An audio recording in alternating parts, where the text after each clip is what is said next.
Meghan Markle's Netflix show is signing off, it appears, with love, or rather with bitter disappointment.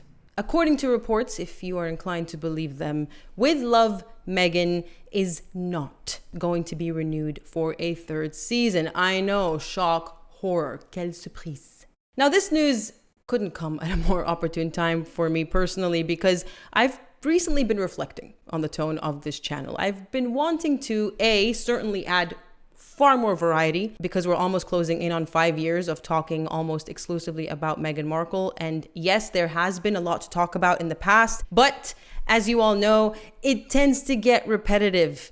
And I, for one, don't really enjoy eating the same meal 3 times a day for 5 years. But more than that is the prevalent viewpoint by outsiders of channels being seen as hate channels if they call out or critique a person or what they do. But this news of Meghan's show potentially being canceled is the perfect example to illustrate the vast difference between hating for the sake of it and calling a spade a spade.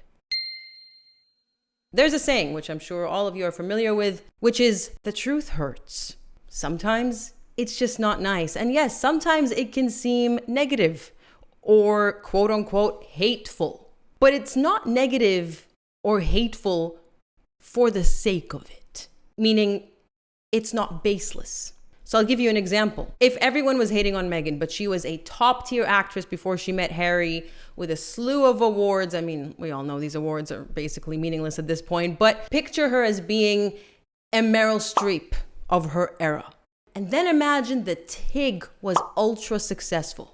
Imagine she was a hit maker and everything she put out on Netflix was topping the charts for weeks, for months, for years on end. And yet people would always find a way to criticize, to nitpick, and to hate. At that point, I think it is arguable that the hate is baseless. No one's perfect, mind you. We all know that, I hope, over here. But when you're nitpicking, when you're really reaching to criticize someone and it's not the majority opinion and most people just don't see it, in fact, they see the opposite, then you have grounds for arguing, oh, you're a hate channel, you're just a hater, you're just jealous, you're just racist, you're just a misogynist, etc., etc., etc. All the accusations that I, myself, am far too well acquainted with. Now picture an individual who is criticized for being evil, for being destructive, for ruining family relationships, for being deceptive, for being a hypocrite, for being selfish, for being a user, for being an alleged abuser, etc., etc., etc. Imagine people start picking up on that and calling it out, criticizing it. Is that still hate in your books?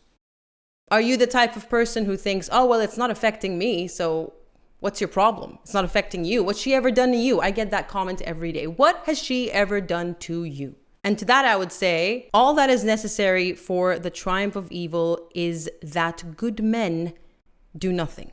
In the army, we have a similar saying, the standard you walk past is the standard you accept. And of course, we haven't even touched upon their hypocrisy with the whole we want privacy BS, which is also quite repetitive. But now that Harry is in court as we speak, apparently on the verge of tears as he talks about how miserable the press and the invasion of privacy have made him and his wife, even though his case has nothing to do with his wife, by the way. Everything is before Meghan Markle even came into the picture. But while he's doing that, Meghan is there posting happily photos and videos of her backyard and her children and herself dancing with Harry in a very intimate and suggestive way. And might I say, in a way that the rest of us really don't need to see. We don't need to witness it. So is it hate when you call that out as hypocrisy? Is it hate when you scoff at the mere notion of these two demanding privacy when they themselves have invaded their own privacy? Harry even forgot that he had revealed information in his own book, which was then used in court as evidence to remind him, yeah, but you said this in your own book. He'd forgotten. His testimony was, I don't know how this information got out there. Well, genius. Perhaps if you didn't get a ghostwriter and you actually wrote your book, you may have remembered that you yourself have divulged plenty of information that the rest of us could have gone the rest of our lives without even wanting to know about. But more pertinent to this video is the criticism of all of Meghan Markle's projects. So I'm going to start from way back, and I'm not going to linger too much because we've said this before. This is nothing new. This is the problem with this topic in general. A lot of old things come up again and again. It's becoming quite circular.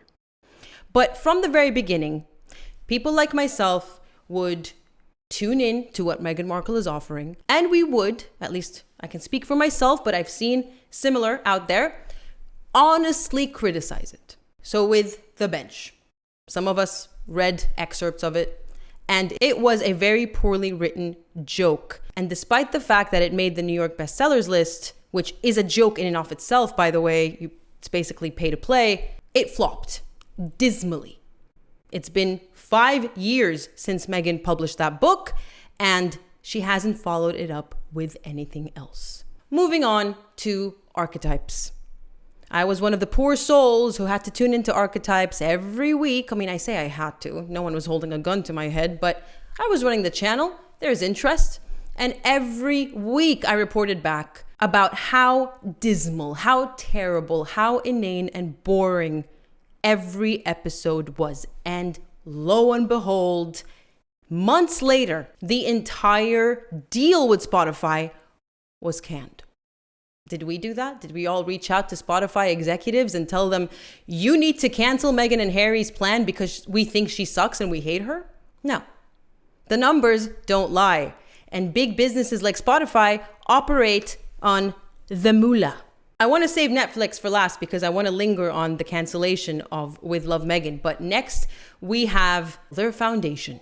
I'm going to use the Parents Network as an example here. Remember how a year and a half ago, less actually, back in August of 2024, Meghan and Harry sat with Jane Pauley and debuted, effectively, their Parents Network initiative as part of the Archwell Foundation, where they would be offering support to parents who have lost their children due to internet or online abuse.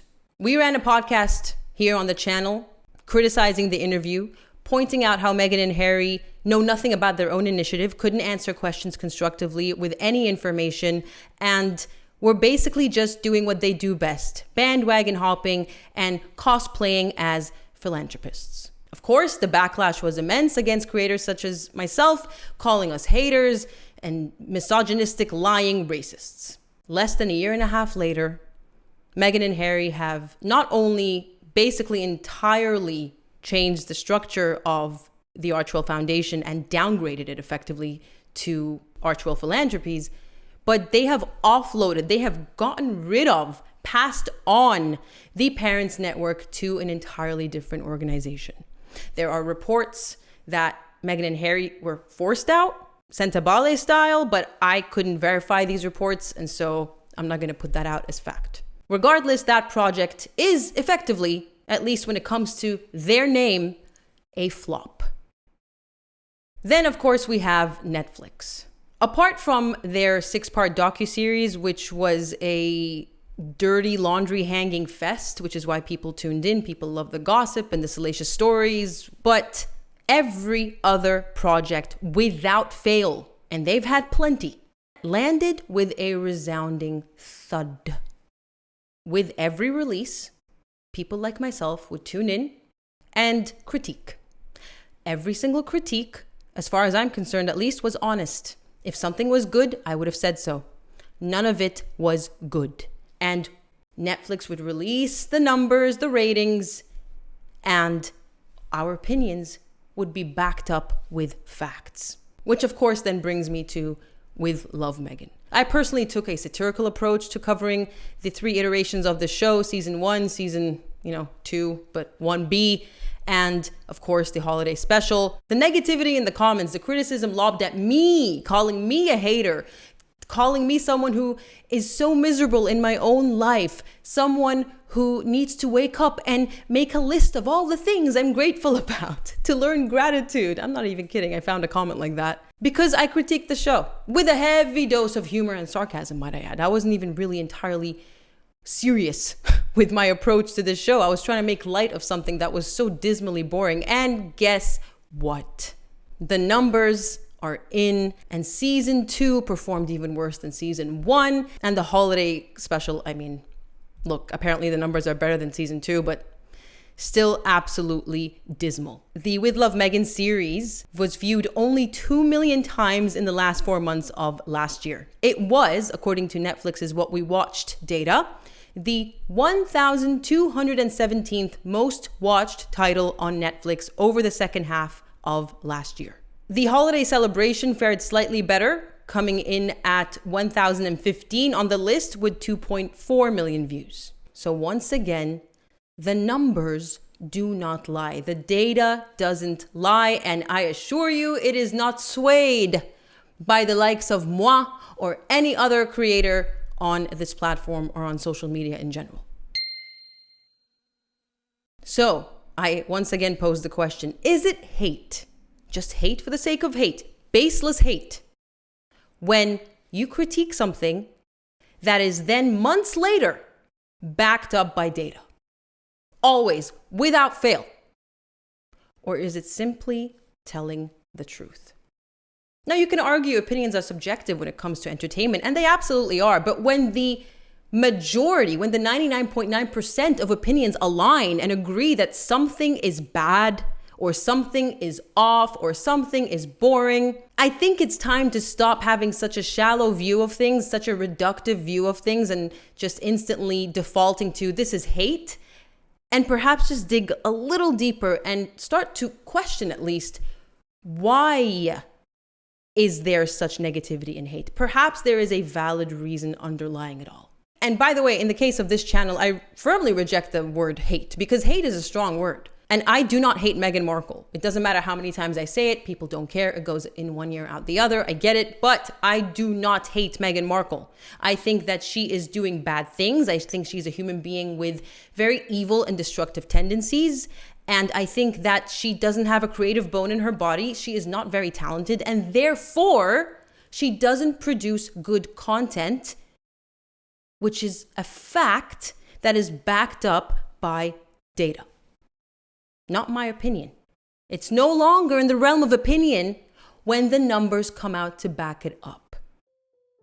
And with that, I conclude today's broadcast. Let me know what you think in the comments below, what your opinions on truth-telling, calling a spade. Is that hate? Or is it simply a case of the truth can sometimes sting? Ain't nothing we can do about it. I've been on the receiving end of that sting, and all one can do is learn from the criticism and grow and improve. And if you keep telling yourself that it's just baseless hate, then you're never gonna do any growing, any evolving, any improving, which ironically is Meghan Markle and Prince Harry's problem. Always has been, and from the looks of it, it always will be. That's it. Thank you so much for tuning in. I'll see you in the next video.